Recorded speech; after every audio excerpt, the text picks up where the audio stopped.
111 സങ്കീർത്തനം. അത്ഭുതങ്ങൾ പ്രവർത്തിക്കുന്ന കർത്താവ്. കർത്താവിനെ സ്തുതിക്കുവിൻ. നീതിമാന്മാരുടെ സംഘത്തിലും സഭയിലും പൂർണ്ണ ഹൃദയത്തോടെ ഞാൻ കർത്താവിന് നന്ദി പറയും. കർത്താവിൻ്റെ പ്രവൃത്തികൾ മഹനീയങ്ങളാണ്. അവയിൽ ആനന്ദിക്കുന്നവർ അവ ഗ്രഹിക്കാൻ ആഗ്രഹിക്കുന്നു. അവിടുത്തെ പ്രവൃത്തി മഹത്വം തേജസ്സുറ്റതുമാണ്. അവിടുത്തെ നീതി ശാശ്വതമാണ്.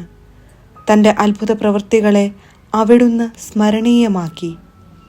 കർത്താവ് കൃപാലുവും വാത്സല്യനിധിയുമാണ്. തൻ്റെ ഭക്തർക്ക് അവിടുന്ന് ആഹാരം നൽകുന്നു.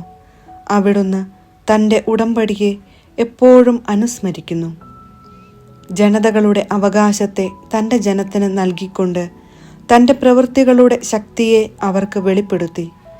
അവിടുത്തെ പ്രവൃത്തികൾ വിശ്വസ്തവും നീതിയുക്തവുമാണ്. അവിടുത്തെ പ്രമാണങ്ങൾ വിശ്വാസ്യമാണ്.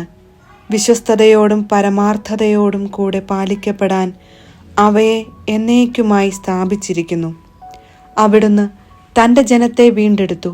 അവിടുന്ന് തൻ്റെ ഉടമ്പടി ശാശ്വതമായി ഉറപ്പിച്ചു. വിശുദ്ധവും ഭീതിദായകവുമാണ് അവിടുത്തെ നാമം. ദൈവഭക്തിയാണ് ജ്ഞാനത്തിൻ്റെ ആരംഭം. അത് പരിശീലിക്കുന്നവർ വിവേകികളാകും. അവിടുന്ന് എന്നേക്കും സ്തുതിക്കപ്പെടും.